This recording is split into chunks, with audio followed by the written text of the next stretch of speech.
अब किसी ने ये बात रखी है कि इंडिया ब्लॉक का नेतृत्व ममता बनर्जी को देना चाहिए और कोई कहता है कि स्टालिन को देना चाहिए। जरूर ममता बनर्जी आज देश में एक लोकप्रिय नेत्री है। ममता बनर्जी ने जिस तरह से केंद्र सरकार के साथ संघर्ष शुरू किया है केंद्रीय जांच एजेंसी के खिलाफ, तो इंडिया ब्लॉक ने हमेशा जागरूक रहना चाहिए, एक दूसरे से बातचीत करनी चाहिए। महीनों महीने सालों साल किसी से बात नहीं होती।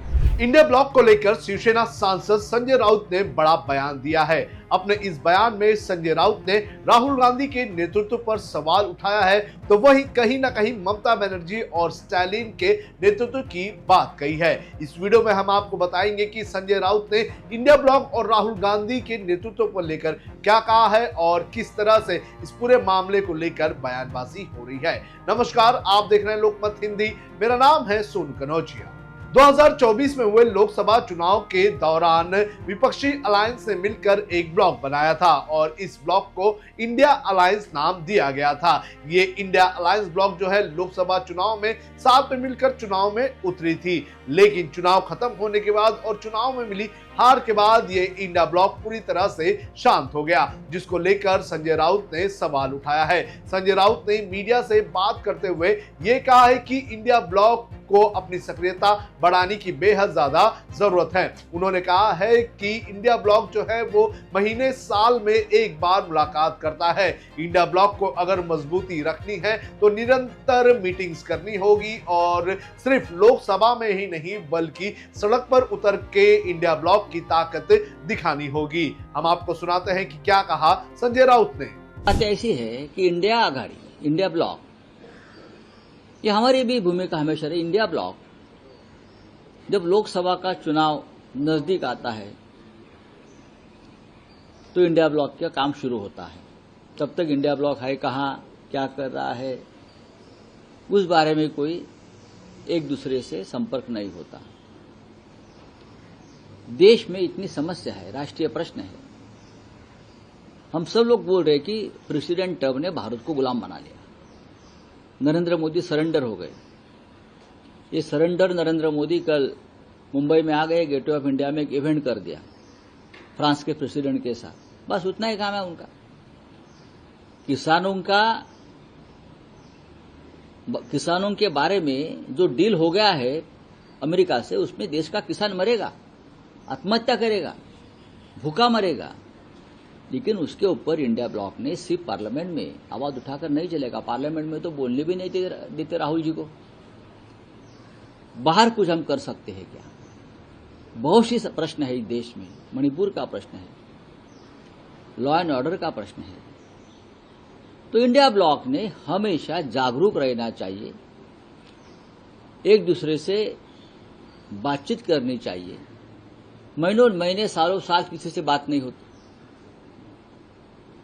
इस बारे में हम ये चाहते हैं, उद्धव ठाकरे हो या और भी नेता शायद चाहते होंगे कि इंडिया ब्लॉक को सिर्फ लोकसभा चुनाव के आने के बाद ही एक्टिव नहीं होना चाहिए, उससे पहले भी एक्टिव होना चाहिए। वहीं संजय राउत ने ममता बनर्जी और स्टालिन के नेतृत्व को लेकर भी बातें कही हैं। मीडिया से बात करते हुए संजय राउत ने यह कहा है कि कई लोग स्टालिन और कई लोग ममता को इंडिया ब्लॉक का नेतृत्व करने की बात कह रहे हैं, लेकिन इन सारी चीजों के लिए लोगों को मुलाकात करनी होगी, मीटिंग करनी होगी और मीटिंग करके ही फैसला लिया जा सकता है। सुनिए क्या कहा संजय राउत ने। किसी ने ये बात रखी है कि इंडिया ब्लॉक का नेतृत्व ममता बनर्जी को देना चाहिए और कोई कहता है कि स्टालिन को देना चाहिए। ये उनकी निजी राय है। जरूर ममता बनर्जी आज देश में एक लोकप्रिय नेत्री है।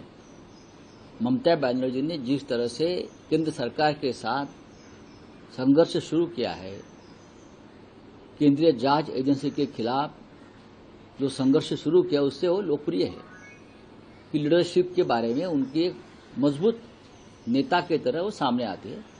तो सब लोग अपने अपनी बात रखते हैं, लेकिन अगर कोई ये बात रखना चाहते हैं तो इंडिया ब्लॉक की मीटिंग बुलाकर उसमें चर्चा होनी चाहिए, क्या करना है आगे, क्या नहीं करना है। हमको सत्ता नहीं चाहिए, ये बात नहीं चलेगी। हमको सत्ता चाहिए, अगर कोई बोलता होगा कि हम चाहे बार बार पराभूत हो लेकिन हम लड़ते रहेंगे, नहीं, हम बार बार पराभूत होने के लिए राजनीति नहीं कर रहे हैं। हम सत्ता पाने के लिए राजनीति कर रहे हैं और कार्यकर्ताओं को सत्ता चाहिए, नहीं तो पार्टी से लोग पार्टी छोड़कर चले जाते हैं। लोग सत्ता के भूखे हैं, कार्यकर्ताओं को सत्ता देनी चाहिए। संजय राउत के इस बयान पर कांग्रेस नेता पवन खेड़ा का बयान सामने आया है। उन्होंने संजय राउत का कहीं ना कहीं समर्थन किया है और कहा है कि जाहिर सी बात है, संजय राउत एक बड़े नेता हैं और उन्होंने अगर कोई बात कही है तो उस बात पर ध्यान देना चाहिए और मीटिंग करना चाहिए। आपको बता दें कि लोकसभा चुनाव के पहले ये ब्लॉक बनाया गया था और इस ब्लॉक में विपक्षी पार्टियों के कई सारे नेता एक साथ दिखे थे, कई सारी विपक्षी पार्टियों ने हाथ मिलाए थे, लेकिन लोकसभा चुनाव होने के बाद इंडिया ब्लॉक कहीं पे भी एकजुटता दिखाता हुआ नजर नहीं आया। आपको बता दें कि इंडिया ब्लॉक के तहत लोकसभा का चुनाव तो लड़ा गया था, लेकिन उसके बाद कई सारे जो राज्य के चुनाव हुए, उन राज्य के चुनाव में इंडिया ब्लॉक पूरी तरह से धराशायी हो गया। महाराष्ट्र की अगर बात करें तो महाराष्ट्र में हाल ही में 29 महानगर पालिकाओं के चुनाव हुए थे और इन चुनाव में यह देखा गया था कि जो इंडिया ब्लॉक है वो एकजुटता नहीं दिखा पाया। इतना ही नहीं, महाराष्ट्र के लेवल पर बनी महाविकास आघाड़ी भी पूरी तरह से बिखर गई। कांग्रेस ने अकेले अपने दम पर बीएमसी का चुनाव लड़ा, तो वहीं राज ठाकरे और उद्धव ठाकरे ने शरद पवार के साथ मिलकर चुनाव लड़ा। कई मौके ऐसे भी थे जहां पर शरद पवार की पार्टी अलग, राज ठाकरे की पार्टी अलग, कांग्रेस अलग और उद्धव ठाकरे की शिवसेना अलग। तो इस तरह से जो इंडिया ब्लॉक है वो कहीं ना कहीं टूटता हुआ नजर आ रहा है और इसी बीच अब संजय राउत का ये बयान सामने आया है कि इंडिया ब्लॉक को निरंतर मीटिंग करनी चाहिए और सिर्फ चुनाव नहीं बल्कि चुनाव के बाद भी एकजुटता दिखानी चाहिए। आपको क्या लगता है कि क्या इंडिया ब्लॉक ताकत से आगे बढ़ पाएगा या नहीं? आप हमें कमेंट करके जरूर बताएं।